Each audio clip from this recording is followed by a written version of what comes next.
No better friend, no worse enemy. Supervision of the planning took me only an hour or two each day. The rest of my waking hours were spent coaching fighters, officers, and enlisted. I spoke to the troops in groups, from 13-man squads to 800-man battalions. We went over our overall strategy and their unit's scheme of maneuver. My goal was to put a human face on the mission, answer every question, and build their confidence.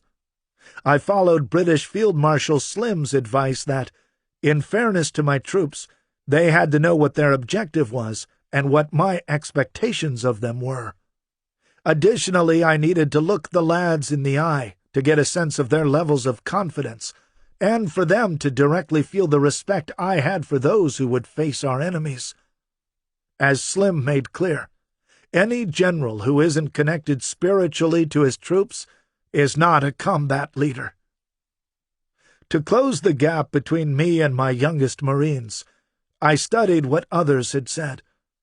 Before leading his Marine raiders ashore at Guadalcanal in 1942, Colonel Evans Carlson told his men that the mission was to annihilate all enemy personnel and destroy as many military installations as they could.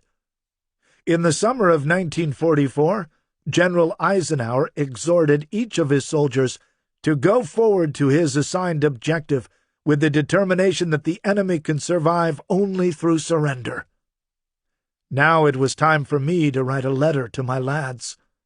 It had to convey the nature and purpose of their mission.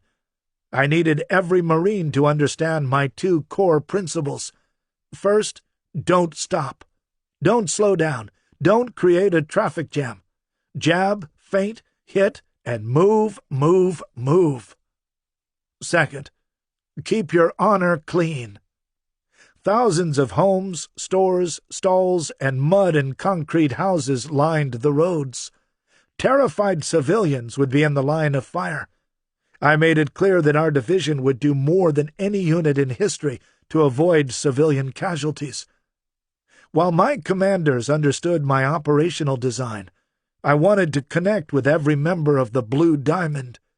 I limited myself to one page they could carry with them, a message reconciling ferocity toward the foe with abiding concern for the innocents caught on the battlefield.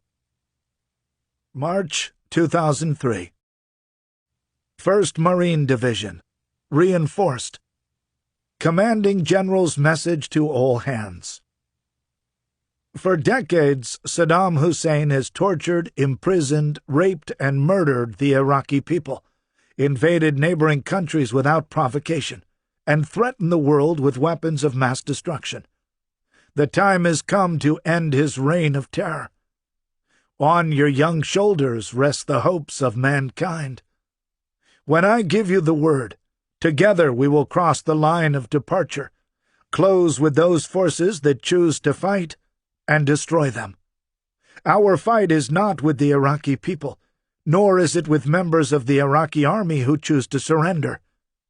While we will move swiftly and aggressively against those who resist, we will treat all others with decency, demonstrating chivalry and soldierly compassion for people who have endured a lifetime under Saddam's oppression.